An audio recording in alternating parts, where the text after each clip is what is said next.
Check 1, 2, 2, 2, 2, 2. Oh, wie schön, dass du noch da bist.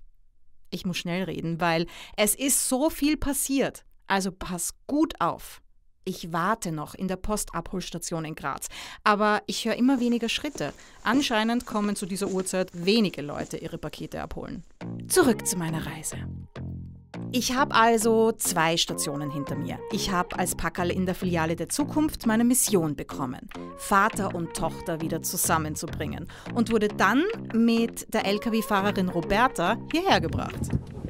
Jetzt machen wir einen Ausflug. Hier ist das Logistikzentrum Wien. Ich bin also jetzt im Postlogistikzentrum Wien angekommen und ich bin extrem aufgeregt und nervös. Sowas wie dieses Areal habe ich noch nie gesehen. Es ist so riesig hier und es arbeiten so derartig viele Menschen.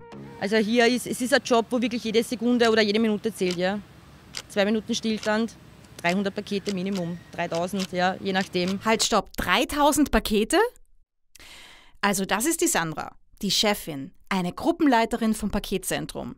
Sie hat einfach alles unter Kontrolle. Ja, und ich? Ich verliere sie gerade. Die grüne Reise eines Packerls. Postcast. Der Podcast der österreichischen Post.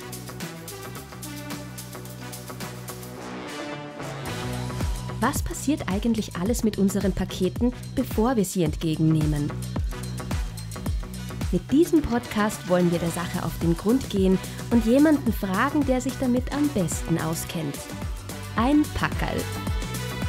Auf dem Weg von Wien nach Graz.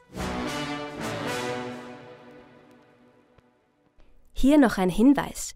Die grüne Reise eines Packerls ist eine 6-teilige Produktion. Das ist Folge 3.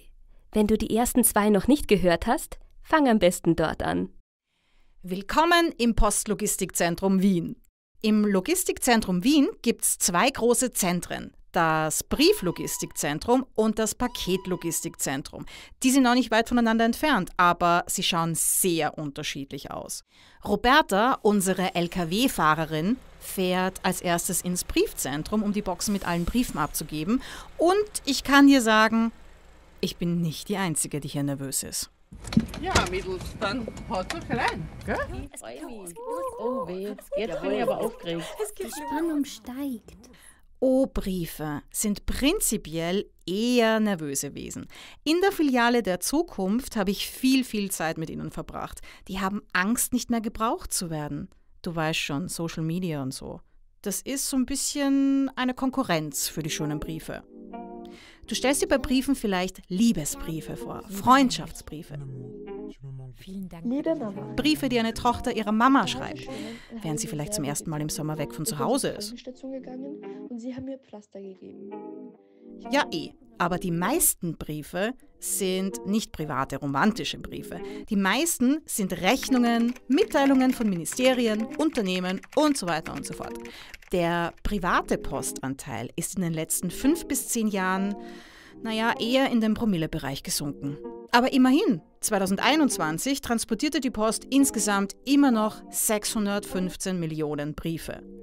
Ich meine, 615 Millionen. Bei solchen Zahlen steige ich komplett aus. Ich kann mir das einfach überhaupt nicht vorstellen. Aber, Fun Fact, weißt du, was die Post macht, wenn du einen Brief schreibst und deine Schrift unleserlich ist, sodass nicht mal mehr ein Computer sie entziffern kann? Da gibt's den Videokodierraum. Kennst du den? MitarbeiterInnen der Post schauen sich die unleserlichen Anschriften an und schicken die per Hand, aka Computerbildschirm, einfach weiter. Ist irre spannend. Ich habe sogar einen Postmitarbeiter kennengelernt, der das macht. Christoph aus Graz. Auf der Noret, wo die Barcode, wo die Adressen unvollständig sind, neu eingeben und so weiter. Und die Postkarten, die sind von ihrer Einstellung den Briefen eigentlich recht ähnlich. Weißt du, dass die ersten Postkarten 1869 entstanden sind? Die haben auch eine lange Geschichte. Worauf glaubst du, sind die Postkarten besonders stolz? Na, auf das Postkartenstudio. Das ist nämlich ganz modern. Da kann man mit dem Smartphone Postkarten gestalten, die dann auch direkt mit der Post gedruckt und zugestellt werden. An Spitzentagen in der Urlaubszeit werden bis zu 1200 Postkarten pro Tag verschickt. Also das nenne ich mal ein Comeback. Also es ist ein bisschen ambivalent. Einerseits sind Briefe und Postkarten sehr, sehr stolze Wesen und können sogar manchmal ein bisschen arrogant wirken. Vor allem, wenn man sie nicht kennt. Sie sind ja etwas ganz Besonderes. Sie können eingerahmt, geküsst, in schöne Boxen liebevoll bewahrt werden. Und andererseits sind die total verunsichert, weil die Menschen generell weniger schreiben. Bitte schreibt Postkarten aus dem Urlaub, schickt nicht nur WhatsApp, ja. Er hat eine ganz andere Wertigkeit, als wenn man kriegt nur eine Nachricht. Ein Appell bitte an alle. Also. Das ist Gerhard. Der ist seit 39 Jahren bei der Post und ist jetzt Schulungsbeauftragter im Briefzentrum Wien. Seit 20 Jahren. Der kann aus Erfahrung sprechen. Postkarten schreibt er selbst immer im Urlaub, hat er gesagt. Ob das wirklich stimmt? Das Briefzentrum Wien ist für 80 Zustellbasen im Osten Österreichs zuständig. Die Zustellbasen sind das, wo die Briefträger drinnen sitzen. Und wir teilen die Sendungen auf die Zustellbasen auf und dann wird dieser Container oder auch die anderen Sendungen irgendwann in der Früh und die Zustellbasen weitergeleitet. Und die müssen das eben hier händisch mit den Bunden machen. Ist einer der schwersten Bereiche. Ca. 100 Tonnen Bunde im Schnitt pro Tag werden täglich hier verarbeitet. Bis zu 200 Tonnen kann das raufgehen. Einer der wenigen Männerbereiche, weil die Mitarbeiter hier so bis zu 15 Tonnen pro Tag heben. Ja. Frauen wollen das halt jetzt nicht so gern machen. Eine Frau könnte hier natürlich genauso das machen, aber ja. Die Briefe, die ich kennengelernt habe, haben Angst vorm Aussterben. Und diese Angst kommt ja nicht von irgendwoher. Also die Meinung hat auch Daniel aus der Filiale der Zukunft. Bin aber doch der Meinung, dass der Brief, so wie er jetzt existiert, eher vom Aussterben bedroht ist. Ja klar, dass die sich Sorgen machen. Ich glaube es nicht ganz, ja. Er wird natürlich schon zurückgehen, weil heute werden schon viele Rechnungen nur mehr per E-Mail geschickt. Ja. Das sind natürlich Dinge, wo alles weniger wird. Viele Behörden Geschäftsstücke kann man auch schon abrufen und dergleichen. Ich sage mal, die Postkarte wird es, glaube ich, trotzdem immer noch geben. Das ist ja doch was Persönliches. Das ist ja ganz was anderes, hat eine andere Wertigkeit, eine Postkarte zu bekommen. WhatsApp kriegen wir ja alle täglich ein paar Mal. Aussterben, glaube ich, wieder nicht ganz. Es wird schon weitergehen, aber natürlich wird die Briefpost, denke ich, immer weniger werden. Gut, also zum Postlogistikzentrum. Es ist hier super, super grün. Also die österreichische Post ist ja das größte Logistikunternehmen Österreichs. Ja. Es gibt ja diesen Leitspruch, die gelbe Post ist grün. Wir machen da sehr viel. Wir stellen auch alle Sendungen CO2-neutral zu. Ich glaube, das ist auch bekannt. Das schaffen noch nicht viele Unternehmen. Wir werden auch nicht gezwungen dazu. Wir machen das freiwillig, weil wir schauen ja auch auf unsere Nachkommen. Ja. Wir haben zum Beispiel hier im Briefzentrum Wien eine der größten Photovoltaikanlagen Österreichs. Alle neuen Verteilzentren werden auch mit Photovoltaikanlagen ausgestattet. Wir haben einen Fuhrpark, den größten Fuhrpark, den ein Unternehmen hat, mit über 9.500 Fahrzeugen. Man soll es nicht glauben, aber am Land ist jeder Zusteller mit einem eigenen Fahrzeug ausgerüstet. Da sind aber alle Fahrzeuge dabei, wie Fahrräder, Quads, Kastenwegen bis Lkw. Von diesen 9.500 sind schon 2.500 elektrisch. Jedes oder fast jedes Fahrzeug, das jetzt ausgewechselt wird, wird auf elektrisch ausgetauscht. Einzig die Lkw, da ist noch jetzt offen, wie das weitergeht, weil Lkw sind die einzigen Fahrzeuge, die rund um die Uhr fahren müssen. Das heißt, da geht das mit der Ladekapazität ist nicht groß genug, die Ladedauer ist zu lang. Aber da machen wir schon sehr viel. Wir haben auch einen Mitarbeiter, der ist der nachhaltigste überhaupt, der stellt mit Skien zu. Der fährt jeden Tag seine Tour, also im Winter natürlich, ja, und fährt, glaube ich, 20 Hotels und Privathäuser an mit Ski. Also nachhaltiger geht es nicht mehr. Also den Mitarbeiter, der auf Ski zustellt, den würde ich echt gern mal kennenlernen. Hoffentlich verliert er keine weißen Briefe im weißen Schnee. Die findet man dann wahrscheinlich erst im Frühling wieder. Also wie gesagt, wir tun in der Richtung schon viel. Die österreichische Post lässt auch in Klimaschutzprojekten weltweit ganz viele Bäume aufforsten, die ja Sauerstoff produzieren, auch um da wieder die Emissionen zu kompensieren. Deswegen stellen wir auch CO2-neutral zu durch diese Kompensation eben der Aufforstung. Das macht natürlich wieder ein anderes Unternehmen für uns. Wir haben ein Bienenhotel am Dach, ja, wir tun ja für alle möglichen Tierarten noch was, ja. Wir haben aber auch Bienenstöcke, wo unser Posthonig produziert wird. Oh, über den Posthonig habe ich schon viel gehört. Der soll super geschmackig sein. Ich habe gehört, dass es am Gelände des Logistikzentrums, also hier, insgesamt 7 Bienenstöcke gibt. Und das seit 2018. Und dann eben noch 2 Bienenhotels. All diese Infos bekommen wir, während wir warten. Roberta hat ja zuerst die Briefe abgesetzt. Und jetzt sind wir Pakete dran. Die Spannung steigt. Jetzt geht's endlich los. Postlogistikzentrum, Paketzentrum. Es ist jetzt 21:15 Uhr. Roberta dockt mit ihrem LKW an und macht die Hebebühne auf. Da kommt ein Mitarbeiter und hilft ihr beim Entladen. Wir sind noch immer auf so großen Rollbehältern. Er kommt mit einem Stapler und wir werden alle an einen Platz in die Halle geführt. 21:20 Uhr. Ich schaue mich ein bisschen um, aber ich sehe ihn nicht. Wo ist das Greenpack hin? Seltsam. Er ist auf einem anderen Rollbehälter. Und jetzt ist er einfach nicht mehr da. Es ist komisch, aber weil ich so aufgeregt bin, hätte ich ihn doch jetzt ganz gerne in meiner Nähe. Vielleicht kommt er woanders hin?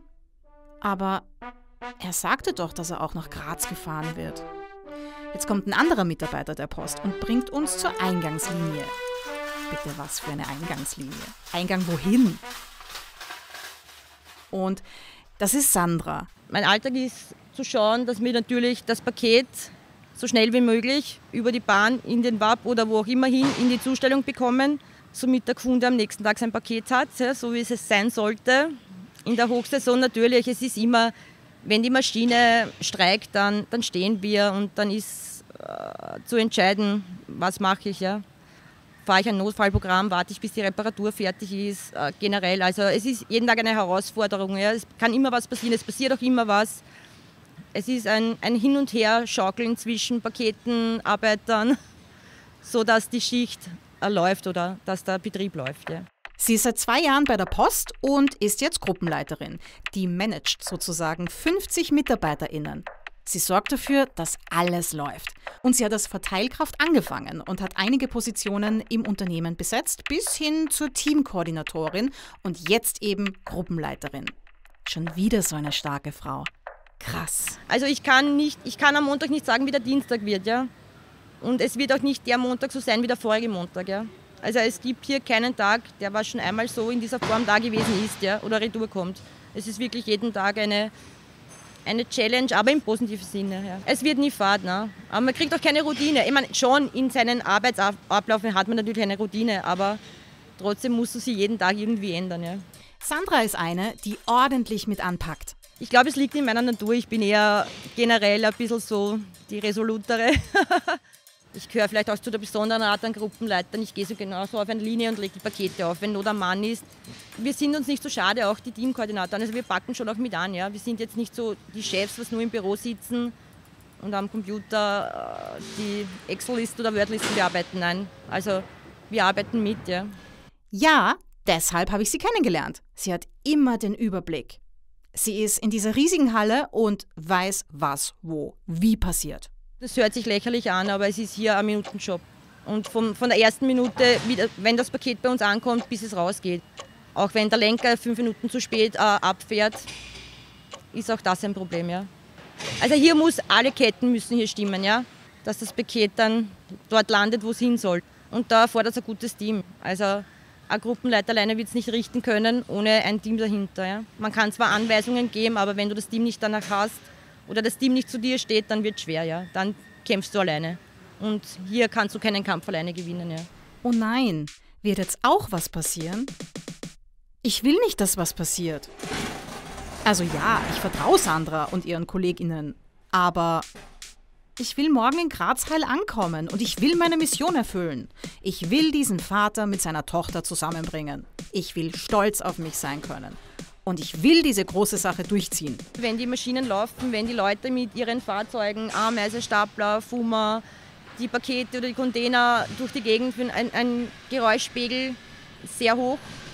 Also man braucht hier Oropax, wenn hier Betrieb ist. Und ich würde es beschreiben wie ein Ameisenhaufen. Ja, ich glaube, das trifft es am besten. Es wurlt an jeder Ende und Ecke. Ja. Ist jetzt ein Paket, ist eine Maschine, ist ein Mitarbeiter. Also wenn du einen Ameisenhaufen siehst und wie die wurlen, so wurlt es auch hier den ganzen Tag im Zentrum. Ja. alle Mitarbeiter müssen strukturiert sein. Ja? Es wird hier mit Zeit und mit Minuten gearbeitet. Ja? Also es hat alles seinen Plan, wann muss das Paket, was nach Graz soll, im WAP landen oder im Zustellauto oder sondergleichen. Ja? Wenn es, keine Ahnung, nehmen wir Nachtschicht, ja, wenn es 4.25 Uhr ist, muss es 4.25 Uhr sein, weil 4.30 Uhr ist zu spät. Ja? Dann ist es nicht mehr in Graz oder wo auch immer es landen soll. Also hier geht es wirklich um Minuten. Ja? Das unterschätzt man, aber das weiß der Kunde auch nicht. Ja? Hier sind 1-2 Minuten, was du dir nicht leisten kannst. Ja? Alles, was heute reinkommt, geht morgen raus. Ja? Und das ist schon eine ziemliche Leistung und da sind alle sehr erstaunt. Und viele sagen dann, hätte ich mir nicht gedacht, dass das bei euch so abläuft.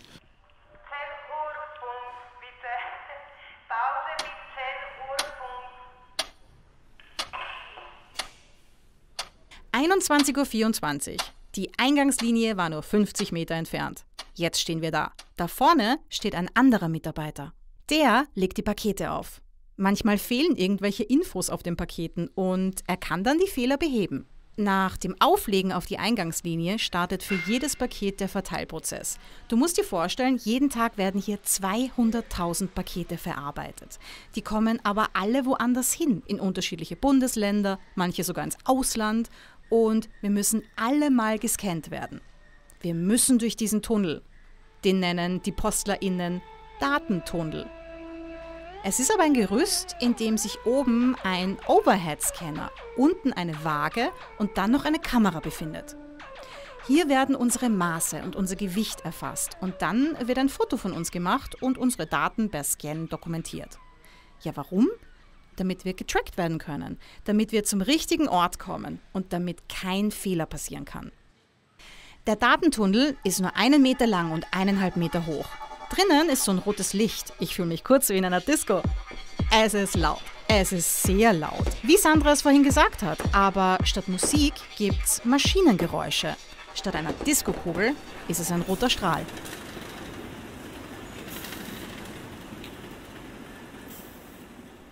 Das war so cool! Aber jetzt werde ich mit dem Förderband weitergeführt. Und es geht bergauf. Es geht rauf, hinauf. Sehr, sehr weit hinauf. Sehr weit rauf. Oh nein! Ich habe es ja nicht gesagt, aber ich habe richtig Höhenangst. Ja, ein Packerl, das Höhenangst hat. Ist komisch, aber es ist so.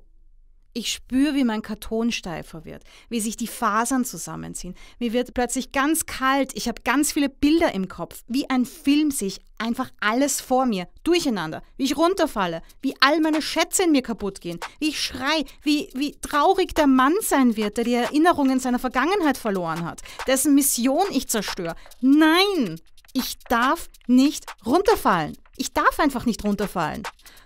Und dann höre ich wieder eine Stimme hinter mir. Hey, alles okay? Was? Wie kann er jetzt plötzlich hinter mir sein? Also das ist jetzt mal ein Zufall. Ich habe Höhenangst. Oh, verstehe. Es dauert alles nicht lang. Wir fahren jetzt nur kurz im Kreis und dann rutschen wir runter. Also versuch dich mal auf deine Atmung zu konzentrieren. Ich atme ein und aus. Ich atme ein und aus. Also ich war ja nie wirklich dieser Meditationstyp. Das bringt nichts. Ich will nicht rutschen. Schau, brauchst keinen Beistrich in der Hosen haben.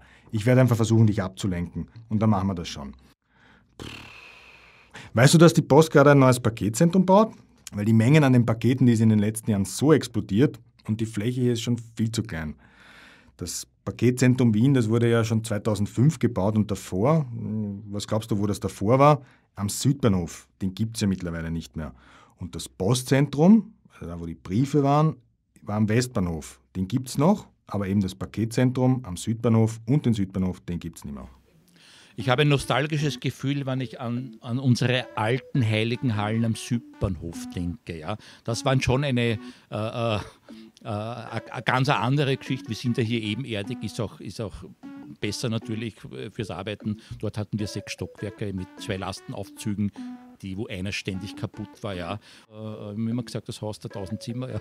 So war es dann. Da hat es ja verwinkelte Stellen gegeben und Das ist schon ein bisschen so ein nostalgischer Rückblick, weil ich bin dort sehr, sehr lange gewesen. Ah ja, Gerhard, den du vorher vom Briefzentrum gehört hast.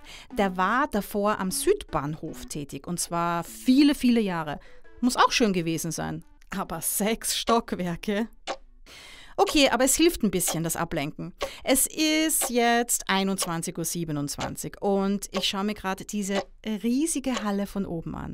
Es ist ein Wahnsinn, wie es hier aussieht. Alles ist genau getaktet. Wie ein Ameisenhaufen, sagt Sandra.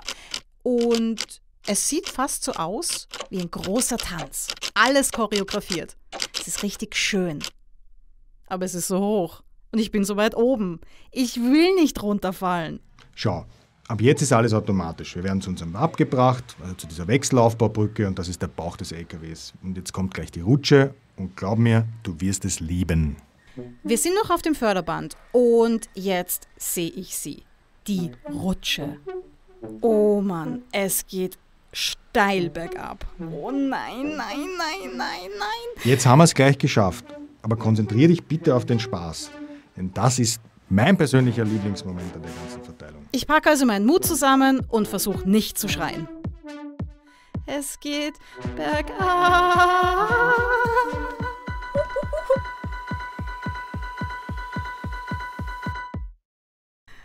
Eieiei, ich hab's überlebt. Ich hatte sogar sowas wie ein lustiges Kribbeln im Bauch. Okay, es war vielleicht sogar ziemlich cool, aber einen Tick zu aufregend. Und jetzt bin ich direkt im Bauch des LKWs. Hier sind schon ganz viele Pakete und warten darauf, dass sie weitergeführt werden. Jetzt schlichtet uns eine andere Mitarbeiterin. Das Greenpack ist wieder neben mir. Die Wechselaufbaubrücke, die ist schon voll. Jetzt wird das Förderband, also die Rutsche, zurückgezogen. Die Wechselaufbaubrücke wird geschlossen. Gelbe Wand. Jetzt sollte ein neuer Lkw-Fahrer andocken und die Wechselaufbaubrücke auf seinem Fahrzeug verriegeln und losfahren. Aber wohin? Es ist genau 21:30 Uhr und wir fahren los. Karlsdorf, wir kommen.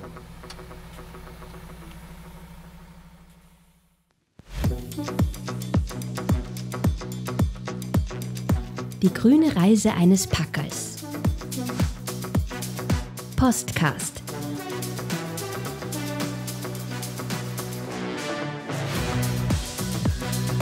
Der Podcast der Österreichischen Post.